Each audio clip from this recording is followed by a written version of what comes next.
पाली Jodhpur national highway सड़क हादसे में 26 लोग घायल। ट्रेलर और बस में टक्कर, 26 से ज्यादा लोग हुए घायल।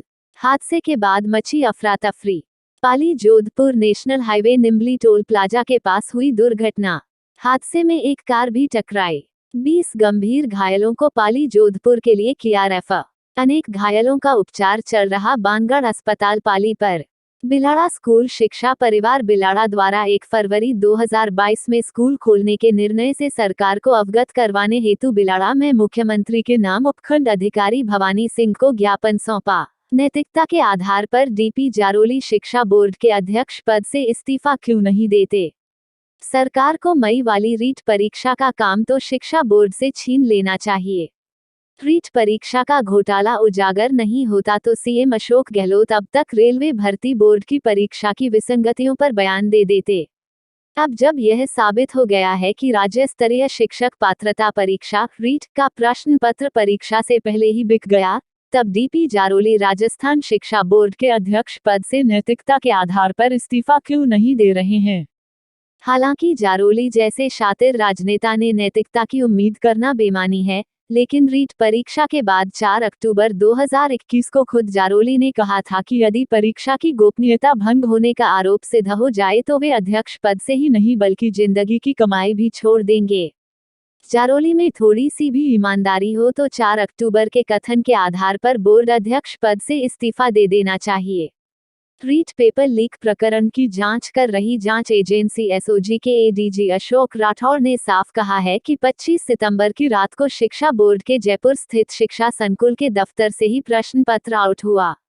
सब जानते हैं कि बोर्ड अध्यक्ष जारोली ने अपने शिक्षा सहयोगी प्रदीप पाराशर को जयपुर जिले का प्रभारी बनाया था। रीट के प्रश्न पत्र परीक्षा केंद्रों तक भिजवाने की जिम्मेदारी पाराशर के पास ही थी। जारोली ने नियमों के विरुद्ध पाराशर को जयपुर का प्रभारी बनाया।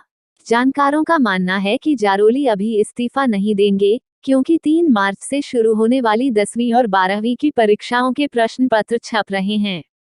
प्रश्न पत्र की छपाई पर करीब 5 करोड़ रुपए खर्च किए जाते हैं। गोपनीयता की आड़ में प्रिंटिंग प्रेस मालिक को कई गुना अधिक का भुगतान किया जाता है।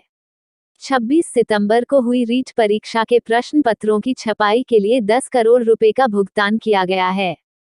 रीट के प्रश्न पत्रों की छपाई के लिए जारोली ने कोलकाता की ऐसी प्रिंटिंग प्रेस का चयन किया, जिस पर पहले कई गंभीर आरोप लग चुके हैं। जारोली ही बता सकते हैं कि दागी प्रिंटिंग प्रेस को ही रीट परीक्षा का काम क्यों दिया गया। जारोली माने या नहीं, लेकिन रीट परीक्षा की वजह से अशोक गहलोत के नेतृत्व वाली कांग्रेस सरकार मुसीबत में है। प्रमुख विपक्षी दल भाजपा के नेता लगातार सीएम गहलोत पर हमला कर रहे हैं। सरकार बचाव की मुद्रा में है। हो सकता है कि सरकार खुद भी जारोली से इस्तीफा मांग ले। मई वाली परीक्षा का काम छीना जाए। सरकार ने रीट की अगली परीक्षा की भी घोषणा कर दी है। 20,000 शिक्षक पदों के लिए आगामी 25 व 26 मई को रीट की परीक्षा होनी है। अभी तक इस परीक्षा की जिम्मेदारी माध्यमिक शिक्षा बोर्ड के पास ही है। सवाल उठता है कि अगली परीक्षा की जिम्मेदारी शिक्षा को दी जा सकती है, वो भी तब जब डीपी जारोली ही बोर्ड के अध्यक्ष हों। जब 26 सितंबर की परीक्षा में शिक्षा बोर्ड की लापरवाही और बेईमानी सामने आ गई है, तब मई की परीक्षा की जिम्मेदारी उसी शिक्षा बोर्ड को देना कितना उचित है? सरकार को चाहिए कि रीट परीक्षा के आयोजन की जिम्मेदारी माध्यमिक शिक्षा बोर्ड से लेकर किसी अन्य संस्थान को दी जाए। गहलोत का बयान। राजस्थान में रीट परीक्षा का घोटाला उजागर नहीं होता तो मुख्यमंत्री अशोक गहलोत रेलवे भर्ती बोर्ड की एनटीपीसी की परीक्षा में हुई विसंगतियों को लेकर बयान जारी कर देते। गहलोत देश की हर छोटी बड़ी घटनाओं पर सोशल मीडिया पर तत्काल अपनी प्रतिक्रिया देते हैं।